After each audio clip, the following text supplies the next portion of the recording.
De retour sur le plateau de la tranche info, place maintenant à l'échange et au débat dans effectivement votre focus. On va parler pendant 1 heure d'actualité locale et on parlera de 2 choses. Dans un premier temps, nous parlerons de la semaine sismique qui a commencé, notamment avec cet exercice tellurisque ce matin, avec cette simulation de séisme au large de la ville du Gosier. Et en deuxième partie, on reviendra sur le projet Innov de l'association Wibash. Et donc, nous avons nos membres, comme chaque semaine maintenant. Daryl Pézeron, bonsoir Daryl. Bonsoir. Tu vas bien? Ça va très bien. Les membres, ton téléphone, ça marche? Ouais, ça marche bien. Bien sûr, quand il ne prend pas l'eau, il fonctionne de manière nickel et tout. J'espère. Pas chaque semaine quand même. Peut-être pas. Mehdi Ahmed est avec nous. Bonsoir. On a aussi Miguel Garin. Bonsoir Miguel. Bonsoir. Tu vas bien Miguel? Oui, ça va. J'adore ta chemise. Ouais, bien sûr, Fallait que je te c'est ma le mère dise qui en l'a fait. direct parce que j'adore ta chemise. C'est ma mère qui l'a fait en fait. Sérieux. Ouais.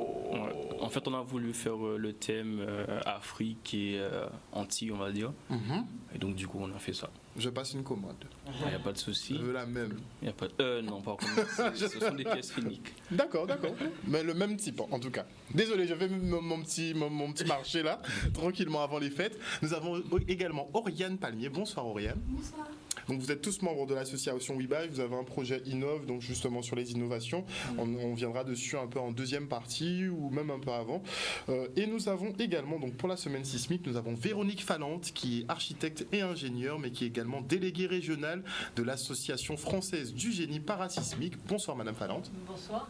Et à vos côtés qui vous accompagne Monsieur Paul Quistin, qui est directeur technique de la société Anco et vice-président de l'association française du génie parasismique. Bonsoir. Bonsoir. On va rentrer dans le vif du sujet.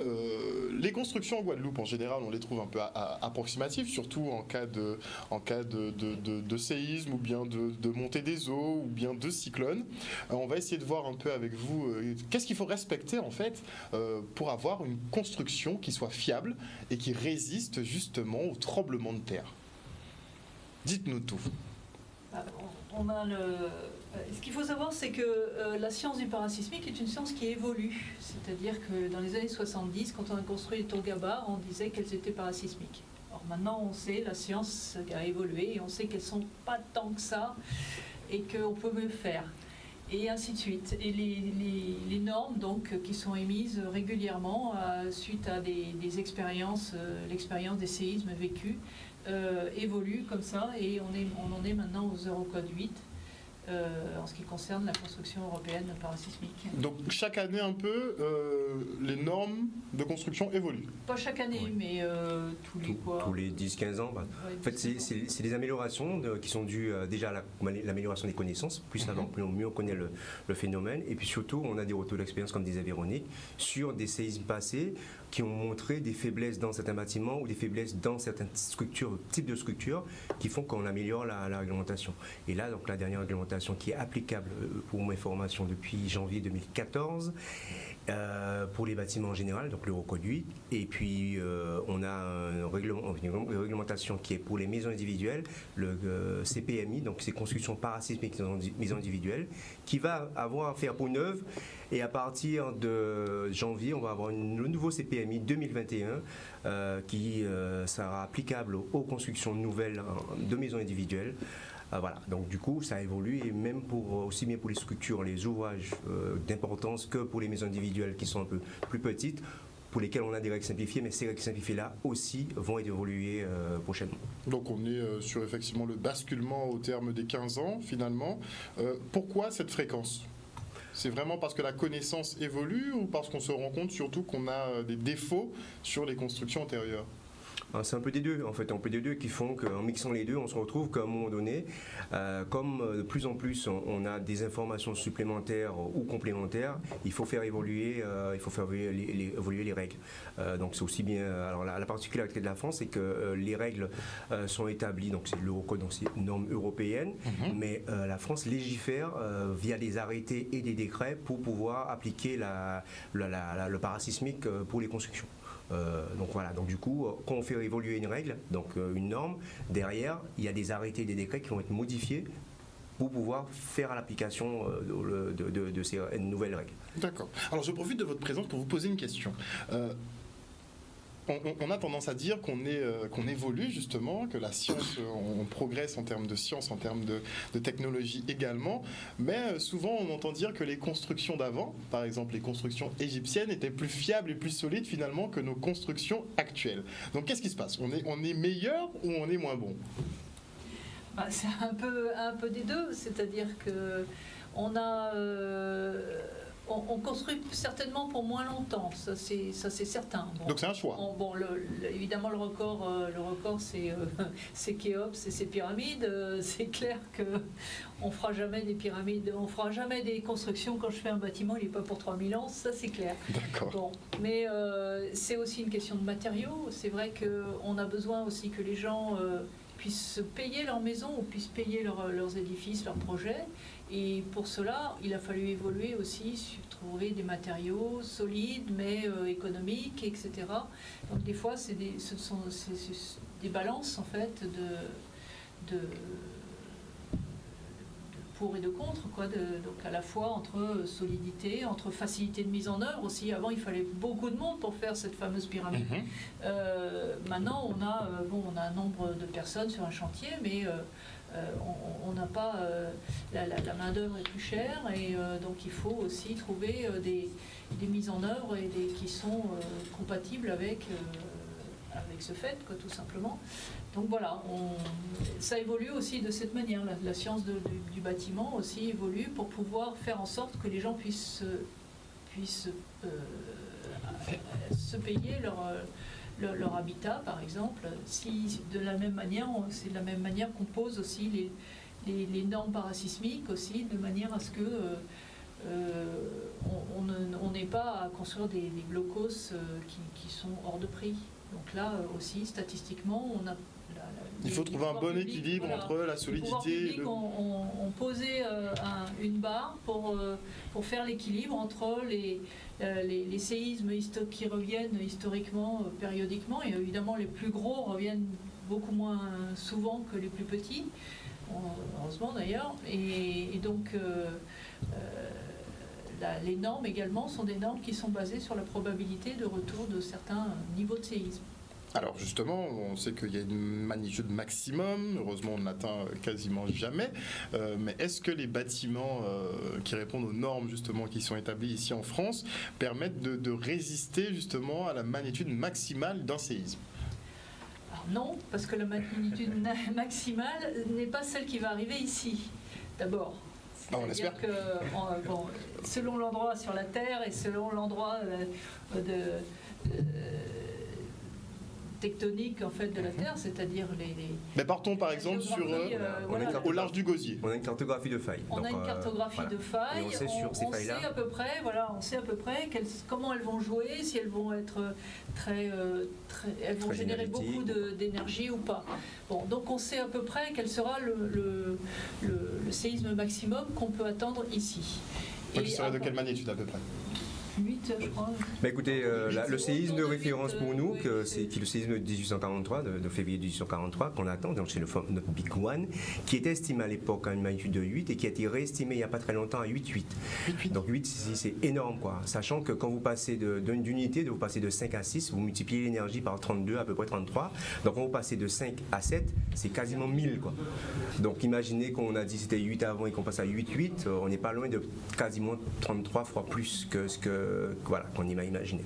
Donc c'est quand même une échelle importante en termes d'énergie libérée, et ça a du coup forcément des conséquences sur la façon de construire, et notamment la construction parasismique, sur les règles qui vont évoluer et qui normalement sont basées, comme elle disait Véronique, sur un certain niveau.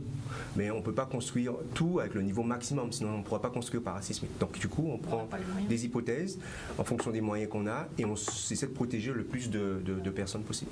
Ah oui. Voilà. Et moi, ma question que je voudrais savoir, sachant que voilà, nous sommes dans un environnement, nous sommes sous un arc antillais qui malheureusement a des facteurs assez importants au niveau environnementaux, c'est-à-dire qu'on a la possibilité d'avoir aussi bien des séismes, un ouragan, tsunami, etc. En gros, on a tous les phénomènes sauf les avalanches.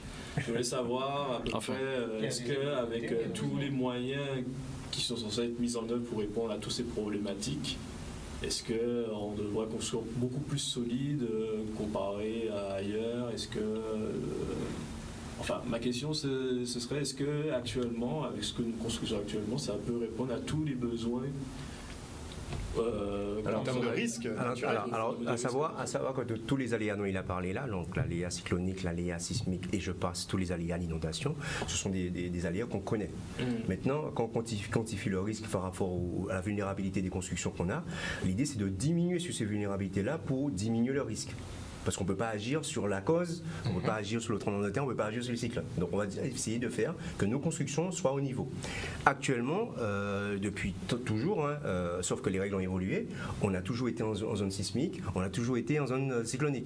Donc du coup, on a obligation, du fait de connaître ces aléas-là, de construire pour résister à un cyclone, donc construire parasismique ou paracyclonique, pour résister à un séisme, si on est en sismique.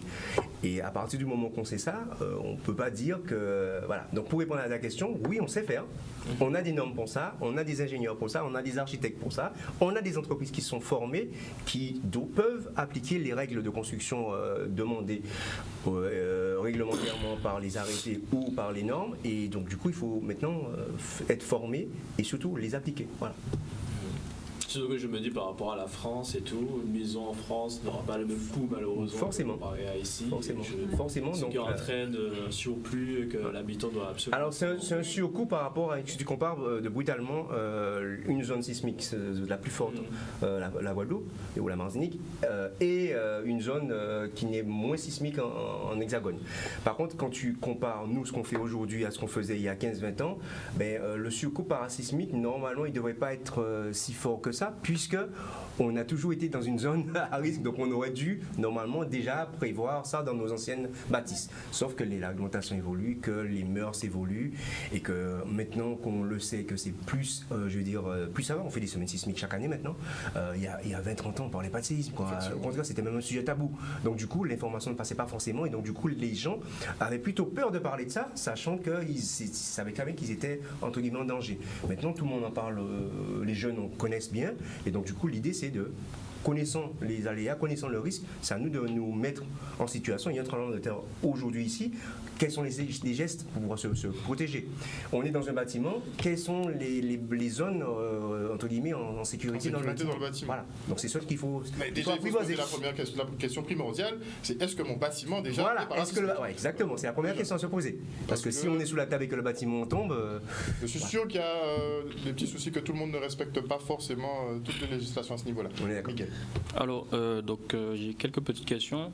On sait qu'en Guadeloupe, les constructions sont faites, historiquement en tout cas, elles ont été faites en coup de main.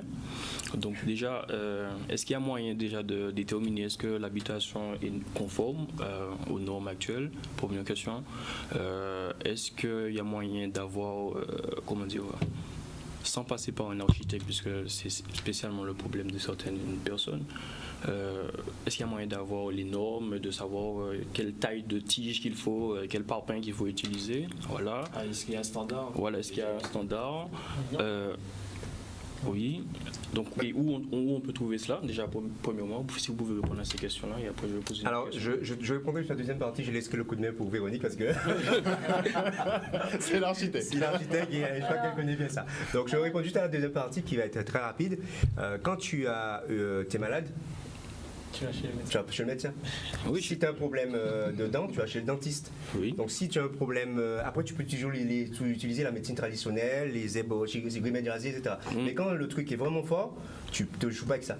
Donc quand on est dans une construction parasismique, il faut se dire que c'est quelque chose de sérieux. Et donc du coup, on ne peut pas dire qu'on a une recette de cuisine, on prend une tige, on met ça. Il faut s'adresser à des professionnels. Donc il y a des architectes, il y a des ingénieurs, des contrôleurs techniques comme moi, des entreprises qui sont formées, qui savent utiliser la norme et les règles pour te faire rester en sécurité chez toi. Contente juste de payer, je veux dire, en t'intéressant à ce qui se passe, mais normalement tu devrais être entouré suffisamment de personnes pour pouvoir ne pas avoir toi-même.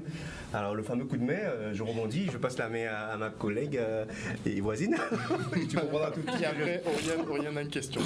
Alors la maison coup de main, c'est toujours un problème, c'est-à-dire que oui, on a le droit de faire soi-même sa maison et je le revendique. Personnellement, j'aime construire moi-même. Mais il ne faut pas laisser faire des bêtises non plus à certaines personnes qui disent, qui savent et qui en fait ne savent pas. Le problème, c'est que lorsqu'on a une maison coup de main, on a le propriétaire qui va appeler cousin machin, copain truc, et qui vont construire. Et il n'y a personne pour vérifier ce qu'ils font véritablement, puisque le propriétaire finalement n'a pas justement un bureau d'études ou un architecte qui sait comment on doit faire. Donc pour le faire, une maison coup de main, il faudrait que le propriétaire se mette un petit peu à apprendre un petit peu de métier par exemple. Et ça marcherait. Mais il y a beaucoup de choses sur Internet qu'on peut arriver, parce que la maison de coup de main, on ne va pas en l'empêcher je pense, hein, mais en revanche, il faut que la personne qui la commande, qui la demande, utilise un petit peu de son bon sens aussi déjà, pour voir quand même, en regardant d'autres chantiers, que lorsqu'on lui met ça de fer d'attente, ça n'a rien à voir avec ce qu'il y a sur le chantier d'à côté où c'est haut comme ça. Donc même si ça ne doit pas être exactement pareil, mais ce sera à lui déjà, en fait d'assurer le contrôle. Voilà, c'est lui qui doit avoir un peu de bon sens aussi là-dessus. Donc c'est pas évident. Mais voilà, il faut assumer ou il faut pas assumer. Mais après, on peut pas dire, faut pas reprocher si le type il a pris son risque, il a pris son risque. Mais en revanche, le problème c'est que la maison ne sera pas parasismique. C'est tout un ensemble, c'est la conception, c'est la réalisation qui fait qu'une maison est parasismique. Et les matériaux. Donc si les trois éléments ne sont pas cohérents les uns avec les autres, ne sont pas choisis pour que ça marche, la maison n'est pas parasismique. Donc c'est à toutes les étapes, c'est là que c'est compliqué. Et c'est là que je rejoins pas tout à fait Véronique, parce que c'est l'objet du débat, c'est que, comme j'explique, c'est une affaire c'est un maître d'ouvrage dans un client qui veut construire pour lui. Donc il a quand même envie d'être en sécurité, et surtout il n'est pas tout seul, il peut recevoir des amis, etc. Je viens chez toi et ta maison n'est pas parasite, il y a un séisme, bam, je suis enseveli. Donc c'est important, le coup de main c'est une tradition, c'est l'habitude, mais il ne faut pas oublier que le coup de main peut être fait, mais avec des acteurs professionnels. Voilà. Tu as un cousin qui est maçon dans la vie de tous les jours, qui connaît les règles, qui vient t'aider le week-end, moi ça ne me cause pas de problème. Par contre, c'est comme la question qu'il a posée en disant que lui, maître d'ouvrage, il prend une recette de cuisine, il prend une tige, etc. Non, ça ne marche pas ça. Par contre, s'entourer de personnes formées, qui connaissent, qui ne travaillent pas forcément en entreprise le week-end et qui viennent t'aider, pourquoi pas? Mais attention, parce que tout est conception, dimensionnement, exécution. C'est une chaîne. Si une des chaînes est mal remplie, on a des problèmes. Et on se retrouve comme en Haïti avec des bâtiments qui tombent. Mais ce problème-là risque d'être résolu. Nouvelle technologie. On n'en parlera pas aujourd'hui, mais par exemple avec les imprimantes 3D, ce sera programmé et maison imprimée finalement. On risque faire ça. Pourquoi pas, mais... C'est une évolution. Avec les guides simplifiés dont on parlait là, le fameux guide CPMI 2021 qui remplacera celui de 2004, c'est des règles simplifiées pour des maisons, certains types de maisons qui sont pas très compliquées, pas très entre guillemets biscornues, je me peux me permettre. Donc pas trop complexes. Donc les règles sont simplifiées, ça permet justement pour des maisons qui ont une certaine forme facile à réaliser, d'avoir pas des recettes de recycle cuisine, parce qu'il y aura des gens qui ont travaillé avant pour donner des formules pour faire des calculs, mais qui vous permettent de dire j'ouvre, il me faut un mur de 1,50 m, il faut que je mette 4 barres de 12 là, 4 barres de 12 là, et ça fonctionne. J'en mets 10 comme ça fonctionne. Voilà. Un espèce de guide de prêt à construire. Voilà. En fait, madame a déjà répondu à ma question. En gros. Je voulais surtout comprendre, justement par rapport aux constructions parasismiques, on est d'accord que par rapport à une construction normale, il y a quand même un coût en plus. Donc, est-ce que les Guadeloupéens eux-mêmes n'ont pas justement peur de ce coût en plus, et que au final, ils essaient de l'éviter en fait. Voilà, qu'ils essaient d'éviter, justement passant par les coups de main, ou surtout en évitant les coûts d'expertise, de professionnels pour leur propre maison. Donc ils se disent je vais faire ça par moi-même, et comme ça je dépense pas plus d'argent que ça. Et justement, excusez-moi, en fait, je vais rajouter juste un petit truc par rapport à ta question, puisque ça va la compléter, et aussi c'était ma question, je voulais savoir, est-ce qu'il y avait justement des aides pour la construction. Si la maison est conforme. Voilà, pour déterminer si la maison est conforme, des aides pour acheter le matériau. Est-ce qu'il y a des aides parce qu'on doit construire en parasismique, parce qu'on sait qu'il y a des gens qui n'ont pas forcément les moyens, mais qui auraient aimé peut-être construire. Pour déterminer qu'une maison est parasismique, il faut déjà engager un professionnel pour pouvoir le savoir. Et si c'est un autre coût, donc comment on peut résoudre il y a un dicton créole, hein, c'est bon marché qu'à côté cher. C'est ça. C'est pas faux, franchement. Ça, si on l'expérimente, en général, c'est vrai que c'est pas faux. Bon marché qu'à coûter cher. C'est valable. Oui. C'est valable pour tout. Mais est-ce qu'on peut pas trouver un pas bon marché, mais un moyen marché? Est-ce qu'il y a Moi, quand on me pose la question, alors pour les aides, pour les maisons individuelles en tout cas, on n'a pas, en dehors des aides techniques, par exemple le CAUE organise des rendez-vous où les gens qui veulent construire peuvent aller poser des questions, etc. Donc ça c'est bien parce que ce sont des architectes qui viennent pour pouvoir répondre à leurs questions. Donc ça c'est une aide parce que là c'est une mise à disposition d'un savoir-faire, d'une ingénierie et d'un cerveau qui est celui de l'architecte. Donc ça c'est déjà pas bien. Après maintenant les aides même, par exemple je construis, j'ai besoin d'un contrôleur technique. Moi, un architecte, ingénieur, mais elle prend les deux et un géotechnicien pour faire l'étude de sol, mais forcément c'est un coût. Mais mis bout à bout, ce coût-là par rapport au portefeuille, mais ça ne représente pas tant que ça pour avoir une réalisation qui est quand même sécuritaire. Parce que rappelez-vous qu'on a le risque cyclonique et le risque sismique, sans compter maintenant les inondations, parce qu'on construit trop proche des rivières, etc. Donc du coup, cet investissement-là, c'est pas pour 2 ans, c'est pour quand même des maisons qui durent plus de 50 ans, parce qu'on les donne de génération en génération. Est-ce que vraiment ça vaut le coup de faire une impasse là-dessus? Moi, j'aurais plutôt tendance à dire, c'est vrai que ça peut coûter, mais comme on doit construire, qu'on a a priori l'argent, construisons peut-être des maisons plus petites. Et au lieu de plus performante. Donc au lieu de mettre l'argent dans du 200 mètres carrés avec des étages qui changent chaque année, parce que c'est un problème, parce qu'on n'a pas l'argent pour faire ça, et si on doit faire un petit rez-de-chaussée, et l'argent c'est de le mettre dans peut-être un peu d'ingénierie. Alors peut-être on ne prendra pas l'architecte, on prendra le contrôleur technique. Il faut faire les choix.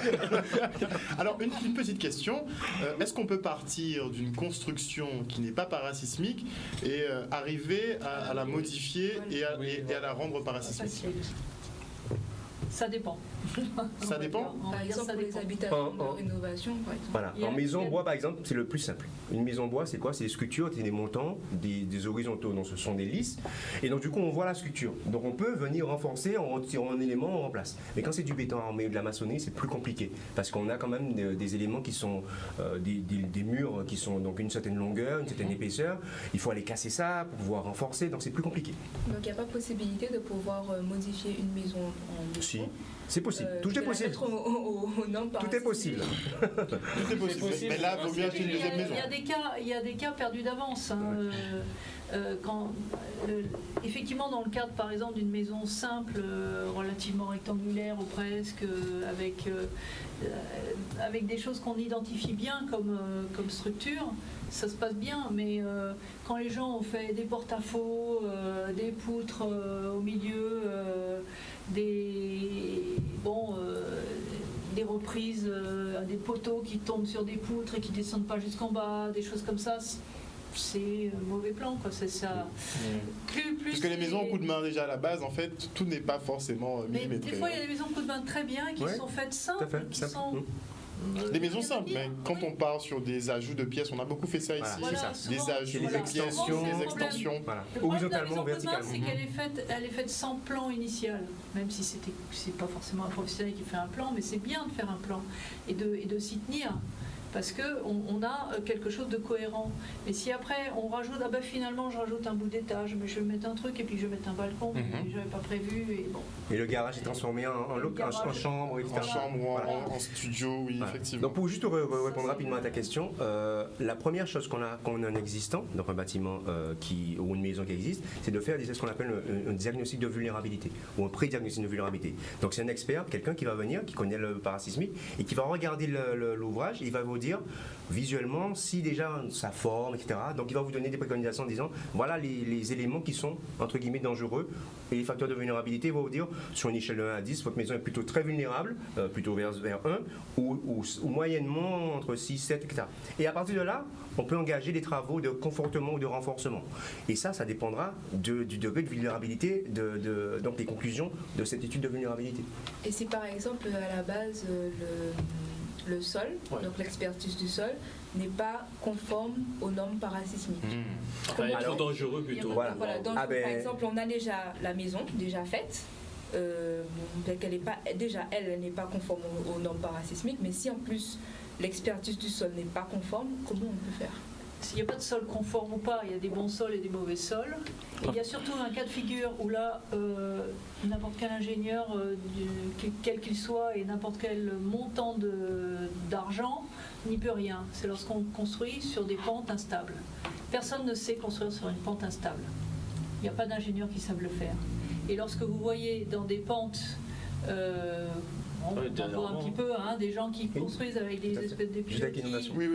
Bon, on a eu le cas Petit-Bourg avec une maison qui... 5 étages. Bon, vous avez vu, effectivement, là, les inondations ont révélé quand même quelques instabilités. C'est effectivement ces pentes, elles tombent, soit elles glissent, soit avec un tremblement de terre, soit avec beaucoup d'eau et donc beaucoup d'intempéries qui vont mouiller le sol, l'alourdir et le faire glisser. Ça, pour le coup, on ne sait pas faire. D'accord. C'est-à-dire, ça, il faut bien avoir conscience, je ne sais pas si tu es d'accord avec moi. Tout à fait. On ne sait pas rattraper une maison qui est en train de glisser dans un sol qui bouge, puisque une maison est appuyée sur un sol. Si le sol s'en va, la maison part avec. Le sol, c'est la base. Donc, en général, il faut une étude géotechnique qui permet de définir ce qui se passe sous l'emprise du bâtiment ou de la maison et ce qui se passe dans les environnements. Parce que imaginons que vous avez votre maison ici et qu'au-dessus de vous avez une falaise et qu'en haut, il y a un glissement de terrain ou un éboulement. Mais même si votre sol sous le bâtiment est correct, mais si vous prenez un rocher ou un glissement de terrain, vous êtes enseveli. Donc du coup, ça ne marchera pas. Donc l'idée, c'est vraiment, l'étude de sol permet de vérifier l'emprise, ce qui est sous l'emprise du bâtiment, donc le sol qui sert de base, donc qui sert à porter le bâtiment, et l'environnement immédiat. Et la deuxième chose, c'est que, pour répondre à ta question, imagine que tu as une maison qui est construite sur un sol liquéfiable. Donc, le sol liquéfiable, c'est un sol qui comporte du sable, en général, très fin, qui, gorgé d'eau, sous la pression qui va être exercée par les secousses, les ondes qui arrivent dedans, vont, entre guillemets, se liquéfier. Donc la maison, elle va faire quoi? Elle va rentrer, s'enfoncer. Ça, tu peux rien faire si tu n'as pas prévu à l'origine. Alors en général, on met des pieux, on met des fondations profondes. On va chercher sous la couche liquéfiable pour être sûr que quand la couche va se liquéfier, le sol, en fait, les fondations sont en bas. Mais comment tu veux investir des fondations profondes sur une maison individuelle? C'est hyper cher, les fondations individuelles. Des fondations profondes, pardon. Donc du coup, sur une maison individuelle, c'est un peu, un peu compliqué. Donc l'idée, c'est malheureux à dire, mais parfois, c'est le risque. Si on fait sur ce mauvais sol-là, liquéfiable, le risque, c'est qu'on puisse avoir un problème de maison qui s'enfonce. Déjà, il ne faut pas choisir ce type de sol. Commencer. Alors parfois, on n'a pas le choix, parce que c'est le terrain familial qu'on a hérité ou qu'on a acheté, qui n'a pas eu d'études de sol. Si vous n'avez pas eu d'études de sol et que vous vous dites finalement tout votre terrain est liquéfiable, risque de liquéfaction, parce que c'est toujours la même chose, il y a une suspicion. Mais ça peut être vendu, ça? Ou ça ne devrait pas, à part en agricole par exemple, tu vois? Ah, peut-être que oui, ça peut être une bonne reconversion. Par contre, il n'y a pas de législation sur les ventes de biens ou de location de biens en matière de comme il n'y a pas de législation, autant effectivement s'assurer. Il faut s'assurer dès le départ. Voilà. Avant d'attaquer une construction neuve, il faut s'assurer du sol pour savoir vraiment où est-ce qu'on va.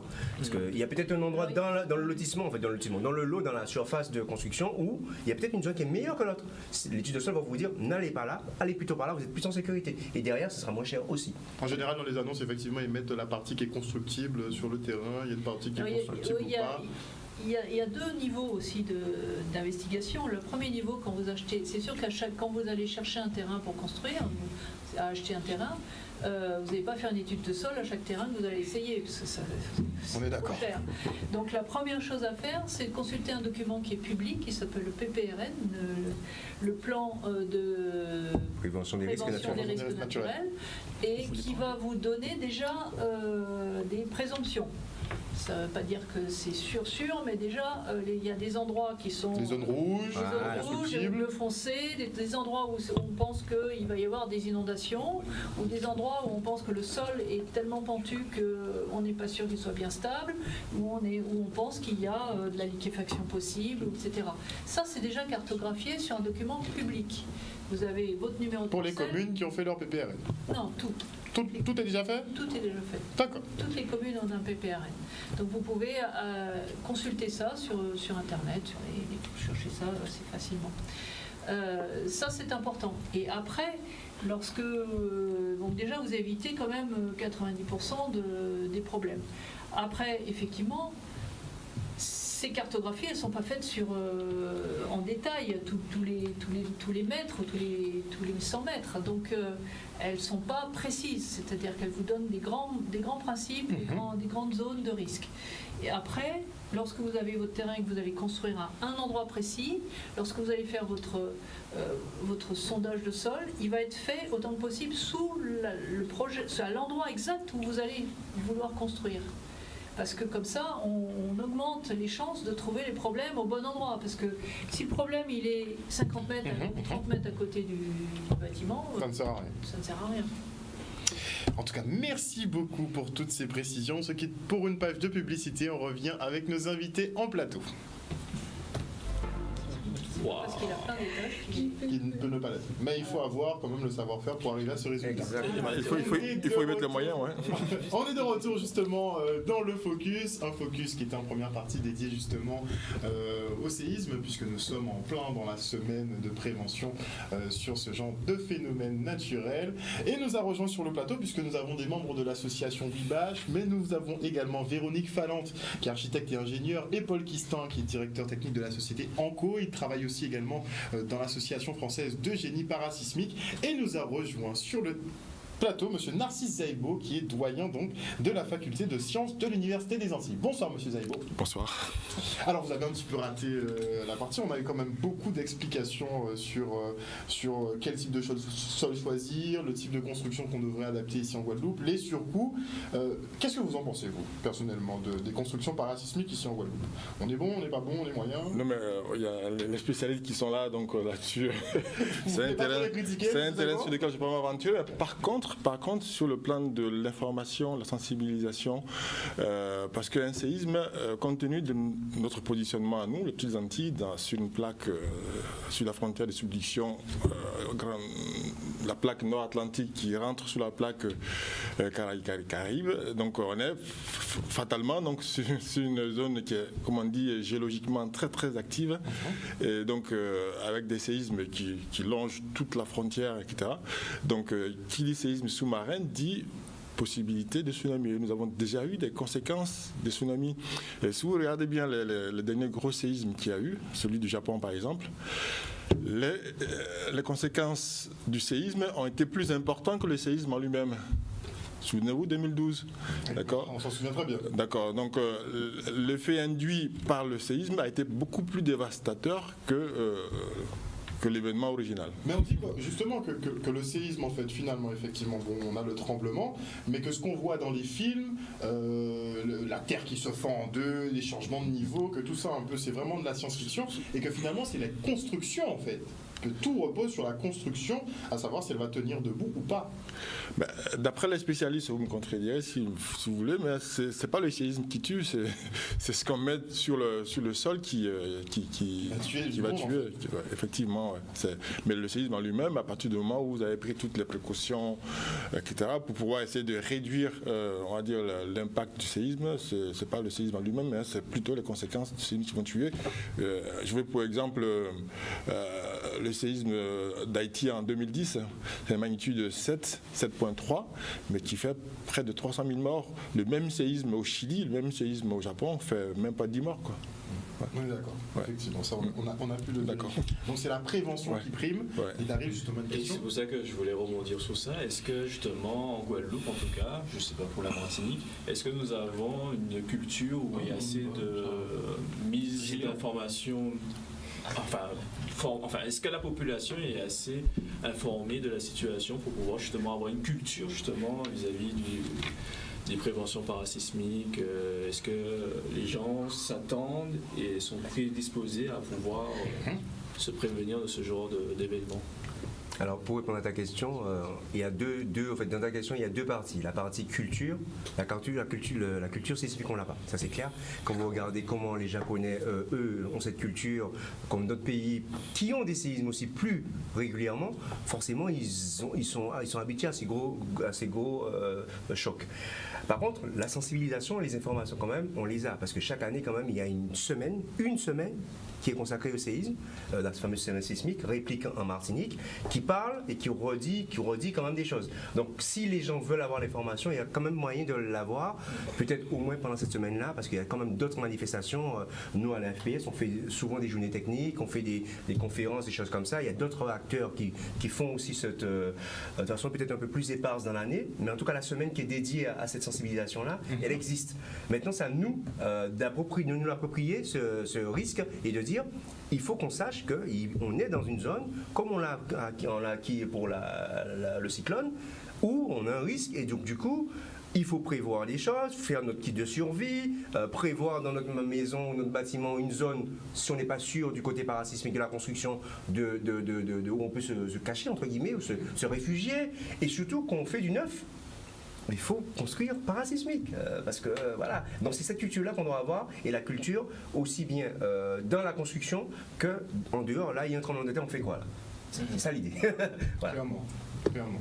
Mais qu'est-ce qui explique justement qu'il y ait ce décalage entre la culture du cyclone qu'on a très bien assimilée et la culture du séisme justement qu'on refuse, alors que le risque est complètement différent. Le cyclone, on le voit venir, donc on peut se préparer en amont. Le séisme, on sait clairement que ça nous surprendra comme ça du jour au lendemain, oui. Et pourtant on s'y prépare pas. C'est paradoxal quand même. C'est un problème de temps de retour, c'est-à-dire que le dernier très gros séisme, 1843, c'est il y a longtemps, enfin personne ne l'a vécu. Vous avez vécu, ou entendu parler d'Irma, vous avez entendu parler de Hugo, vous avez entendu parler du cyclone de 28, il y a encore des gens qui peuvent vous parler du cyclone de 28 qu'ils ont vécu. Tandis, bon, grosso modo, après Hugo, pendant 15 ans, les gens me posaient la question de savoir si j'accrochais bien les tôles, si mon entreprise avait bien accroché les tôles. Pendant 15 ans, voilà, au bout de 15 ans, on l'oublie. C'est à peu près le temps. Oui, voilà, c'est-à-dire que le souvenir d'une catastrophe s'efface petit à petit. Grosso modo, je dirais à peu près, c'est une période de 15 ans. Et le problème aussi, on parlait de culture des séismes. Le problème, c'est qu'il y a des gens aussi qui savent ce que c'est parce qu'ils ont vécu des séismes de magnitude 6. Ça, on les connaît, les magnitudes 6, on en a vécu plus ou moins. Quand on va passer à 8, ce qu'on disait tout à l'heure, c'est qu'on multiplie par 1000 l'énergie qui est diffusée. Donc c'est plus la même chose, c'est un autre type de séisme beaucoup plus fort. Et ça, personne ne l'a vécu à l'heure actuelle, en tout cas personne de vivant. Et contrairement, juste pour expliquer le phénomène quand même, notamment pour la zone de subduction dont parlait M. Zaibo, c'est qu'on a un déplacement entre les deux plaques de l'ordre de 2 cm par an. Au Japon, c'est entre 8 et 12 cm. Dans les pays les plus sismiques, Japon, Chili, c'est 8 à 12. Donc du coup, ils ont plus souvent des ruptures, des très gros séismes. Donc du coup, ils ont dans leur mémoire ce problème-là. Alors que nous, vu que ça se déplace très lentement, par contre, ça se déplace très lentement, ça accumule beaucoup d'énergie. Et donc le jour où ça va, entre guillemets, excusez-moi l'expression, péter, ça va faire mal. Mais on le saura pas. Que tout le monde attend, mais ne veut pas voir. Voilà, exactement. Voilà. Non, mais je vous l'ai dit qu'en fait, on a une saison cyclonique de 6 mois dans l'année, donc de juin à novembre, tous les ans. Donc forcément, on a plus la culture du cyclone que la culture des séismes qui ont une fréquence, on va dire, complètement différente. Donc le dernier gros séisme, c'est quoi? C'est 2004. Le séisme des Saintes, ce séisme des Saintes 2004, depuis il n'y a pas eu grand chose. Ça fait 16 ans déjà. Voilà, donc. Il y a eu le séisme de Nord Martinique en 2007. Voilà. Mais bon, c'est vrai que c'était plus la Martinique qui a été impactée. Voilà. Et donc on n'a pas, c'est pas la même période de retour, comme on disait. Par contre, les cyclones, effectivement, on a 6 mois dans l'année de saison cyclonique. Vous voyez que la saison touristique démarre en décembre parce que justement la saison cyclonique est passée. Ça s'arrête en novembre. C'est vrai qu'on est assez bien calé, mais on devrait quand même se prémunir en prévision de ce fameux Big One, parce que qu'on le veuille ou non, ça finira par arriver un jour. Dans tous les cas. Daryl. Je voulais juste avoir leurs coordonnées, enfin, ah oui. ils ont un site web de sensibilisation. Il faut qu'on puisse vous retrouver. Vous retrouver, etc. Alors pour ma part, alors je peux me permettre pour l'entreprise, donc c'est Ancopro, donc il faut taper sur internet Ancopro, ANCOPRO, et vous trouverez le site de la Bureau de contrôle Anco. Pour la FPS, donc c'est l'association AFPS, association.org de mémoire. Non, c'est ASPS séisme. Séisme, pardon. Séisme. Voilà, donc elle connaît mieux que moi, donc je la laisse parler. Sagesse. Alors justement, ASPS, c'est l'association du premier secours. C'est pas tout à fait ça, effectivement. En tout cas, merci encore une fois pour toutes ces précisions. Ce serait bien qu'on fasse des mises à jour justement sur ce qu'il faut faire ou ne pas faire en termes de construction, puisqu'on en a marre d'avoir des mauvaises nouvelles comme Petit Bourg, justement sur le glissement de terrain. Après, bon, la femme qui se situe juste en bas de l'habitation qui risque de s'effondrer est aussi inquiète. Enfin bon, ça fait de gros problèmes. Autant éviter ce genre de soucis. Justement, Miguel, on va passer au deuxième sujet. Donc, vous avez une opération bientôt. Voilà, donc en parlant de mise à jour, Daryl va nous présenter en fait le projet Innov de l'association WIBACH. Et voilà. Présentation. Ça marche. Là, je suis ici présent avec à la fois les membres de l'association WIBACH et aussi le doyen de l'UFR Sciences, M. Zalbo, pour vous présenter le projet Innov, qui est une cellule étudiante qui va permettre aux étudiants de la faculté de pouvoir profiter d'un lieu dans lequel ils pourront y investir leur temps pour pouvoir effectuer un apprentissage ou s'exercer à pouvoir faire des expériences scientifiques pour leur permettre de s'exercer à mettre en place tout ce qu'ils ont appris au sein de la faculté et en même temps s'amuser pour savoir à peu près, voilà, si je fais ceci, cela, qu'est-ce que ça pourrait donner, et avoir un retour sur leur propre expérience qu'ils pourraient obtenir et leur permettre à la fois de pouvoir, au-delà du fait que c'est généralement après la L2, L3, voire même Master, etc., c'est à ce moment-là qu'ils sont beaucoup plus dans les laboratoires pour pouvoir effectuer des tests. Là, depuis la L1, ils pourront s'exercer. Donc, vous offrez un laboratoire aux jeunes étudiants. Aux jeunes étudiants, afin qu'ils puissent découvrir à peu près ce que ça pourrait donner, s'exercer et leur permettre justement de se mettre un peu plus en avant et se dire, tiens, j'ai appris ceci, qu'est-ce que ça pourrait effectuer. Par exemple, nous, dans notre domaine en informatique, on est souvent exercer à pouvoir effectuer des simulations dans différents domaines. Par exemple, ça pourrait être un sujet d'étude vis-à-vis des séismes. Là, on a notre cher secrétaire qui veut effectivement mettre en place un hologramme pour pouvoir présenter Oriane. Merci Daryl. Ouais, non, pour pouvoir mettre en place un hologramme pour pouvoir présenter. Mais laisse-la vous présenter. C'est son projet. Voilà. Alors en fait simplement ce serait justement pour pouvoir rebondir sur ce que Daryl a dit, mais également les séismes. Donc ce serait un projet réalisé à partir d'un hologramme afin de pouvoir simuler. Donc ça peut être de l'architecture, ça peut être également dans le domaine de l'éducation.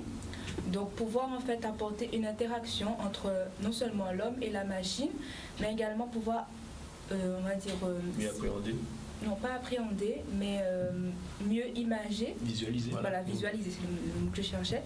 Mieux visualiser certaines expériences. Par exemple, on pourra essayer dans le domaine du séisme, on pourra essayer peut-être si l'habitation va tenir, si elle pourra pas. Donc tu pourrais créer un hologramme en fait qui serait soumis à un tremblement, voir son comportement virtuellement et voir son comportement. En y mettant toutes les données. Voilà.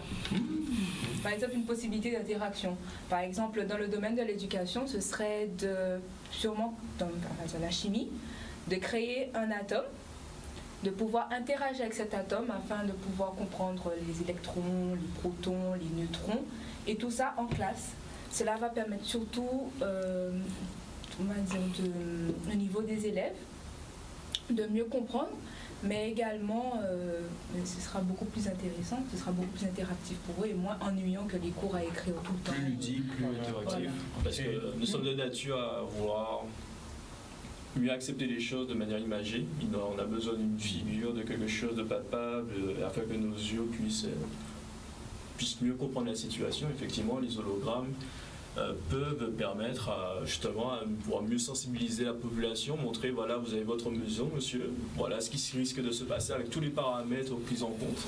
Et malheureusement, voilà ce qui risque d'arriver si vous ne faites pas le nécessaire ou le terrain, malheureusement. Ou par exemple, dans le domaine de l'architecture, madame, si vous avez par exemple un client qui a son plan, le client peut lui-même. Donc selon votre réglementation, pouvoir modifier, bon, je veux pas telle pièce là, je veux telle pièce par là, je veux pas la piscine par là, je veux la piscine beaucoup plus grande, je veux la piscine à débordement.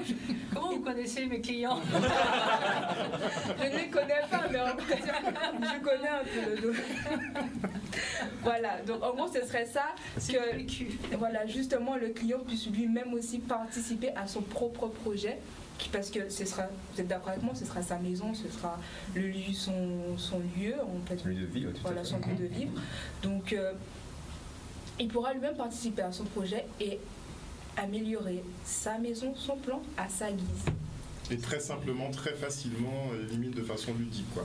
Est-ce que à terme, en fait, ce que tu présentes, en fait, c'est un peu, on va prendre un film, on va prendre Avengers avec Iron Man. En gros, la référence c'est Iron Man. D'accord. La référence c'est Iron Man. Objet, il décrypte l'objet en différentes voilà, pièces. justement, je me suis inspirée d'une scène dans Iron Man où il était dans son garage et après avoir récupéré un plan, donc à Stark.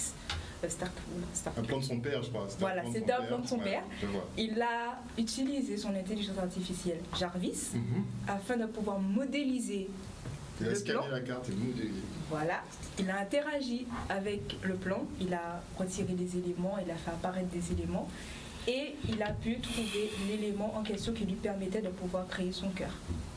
Je me rappelle pas cette scène. Voilà, c'est la scène qui m'a inspirée. La 3D, l'hologramme, c'est vraiment la. Il l'a également utilisé pour pouvoir modéliser son armure. Aussi. Et c'est pour ça que la cellule en question permet justement aux étudiants de pouvoir mettre en application et leur permettre d'avoir à disposition des outils pour pouvoir réaliser leurs projets au sein de l'université. Et ça leur permet de se mettre en avant et en même temps permettre à l'université de rayonner vis-à-vis de l'extérieur. Parce que justement... allez-y pour votre question. Mais justement, quand on voit qu'on a des têtes pensantes comme ça, qui ont de grands projets et qui sont en train justement de les concrétiser, donc on n'est pas dans juste le blabla, on est vraiment dans la concrétisation du futur en fait.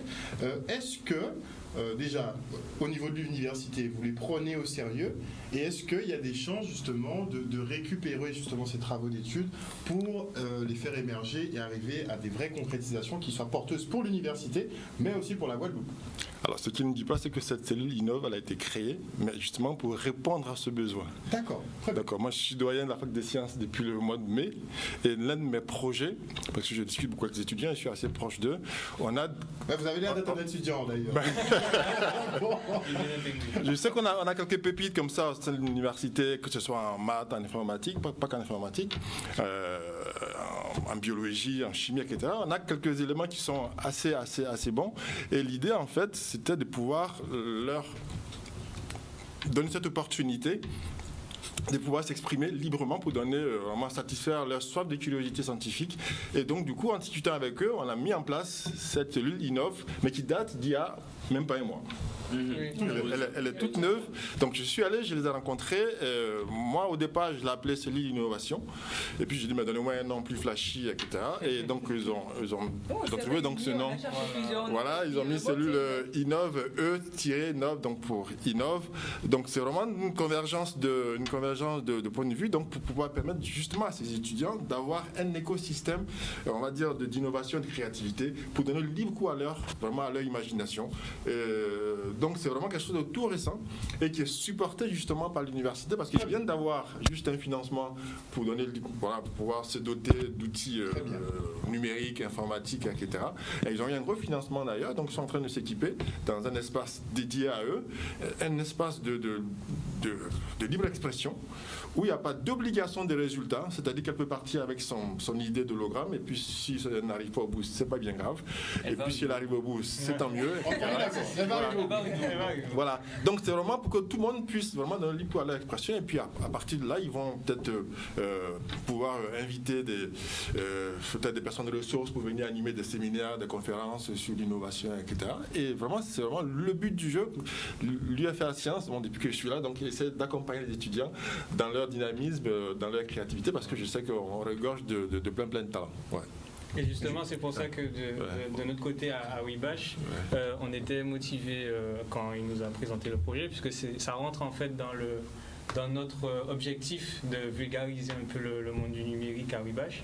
Et du coup, évidemment, ça rentre dans l'idée qu'on pourra accompagner des étudiants qui auraient des projets dans peu importe le domaine, mais qui auraient des projets, qui auraient besoin de matériel pour pouvoir le mener à bien. Et donc nous, on s'équipe avec l'aide de l'université. Et puis c'est pour ça qu'en tout cas, nous, on est prêts. Et puis on se prépare nous. Super. Oui, donc je voulais juste rebondir par rapport à la proposition qu'il nous a faite, n'est-ce pas? Non, je pense que ça peut être une très bonne idée, cette histoire de l'hologramme, de ce projet de l'hologramme hologramme interactif. Interactif, voilà, et surtout pour le côté parasismique, donc du coup, montrer l'influence, le comportement d'un bâtiment. Parce qu'on voit des vidéos, on voit des maquettes, on voit des choses comme ça, mais peut-être qu'avec le phénomène de l'hologramme, couplé avec un projet, parce que quand vous regardez un bâtiment, c'est toujours pareil, quand vous voyez un séisme ailleurs, vous dites c'est jamais chez moi, c'est loin, c'est pas moi, je suis pas comme ça, etc. Quand vous voyez votre maison qui subit virtuellement, voilà, c'est ça. Et là je pense que ça peut nous permettre par rapport à ta question, d'avoir une meilleure sensibilisation et peut-être d'intégrer cette culture du risque sismique de façon plus, parce qu'on touche à la réalité. On touche à c'est mon main à moi que j'ai pas accroché, qui est tombé sur mon lit, j'aurais pu dormir. Voilà. Donc ça peut être bien. Ça peut être bien.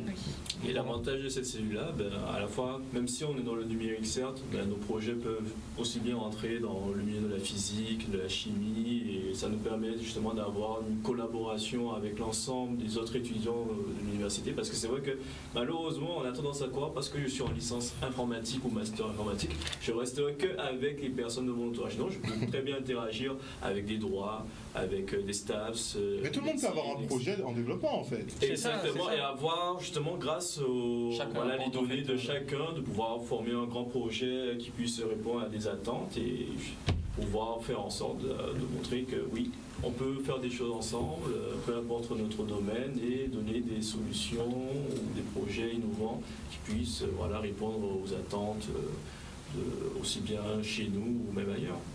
Et du coup, si moi je suis, imaginons, étudiant en droit, comment je fais pour avoir accès à cette plateforme? C'est une excellente question.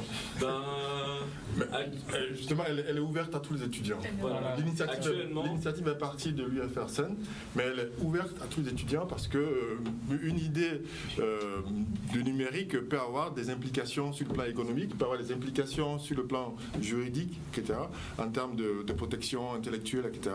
Donc c'est vraiment, quelqu'un apporte une idée et puis derrière, il doit y avoir des agrégations de compétences autour de cette idée. Voilà. Mais l'idée de départ, c'est qu'il faut que nos étudiants se sentent bien à l'université. Il faut qu'ils aient envie d'y aller. Et donc, c'est la raison pour laquelle il faut leur donner la possibilité d'avoir de l'audace. Il faut qu'ils soient audacieux. Il ne faut pas qu'ils aient peur de créer, qu'ils aient peur d'innover, qu'ils aient peur d'inventer. Donc, le but de la cellule, c'est vraiment de les pousser à avoir de l'audace, de la créativité. Comme j'ai dit tout à l'heure, même s'ils n'y arrivent pas, c'est pas grave, mais tu viens avec ton idée, même si elle est complètement folle, ton idée, voilà, tu as l'occasion de l'expérimenter, on te donne les moyens de pouvoir le réaliser. Et puis, c'est comme ça que ça... On crée, si tu veux, les idées partent comme ça de là. Exactement. Et le simple fait qu'ils aient le soutien justement de l'université derrière, c'est un gage de confiance et je suis sûr que ça va être porteur justement pour ces jeunes-là. On apprécie la démarche de votre côté, ça c'est clair. Et Oriane pour le mot de la fin, Daryl, on va se faire couper la tête. Surtout la salle, enfin le lieu. La salle Ève, comme c'est la façon. Oriane, pour le mot de la fin. Alors, justement, cette salle se trouve à côté de la cafétéria du Crous, au niveau de la faculté de sciences exactes naturelles. Du nom. Du nom de salle Ève.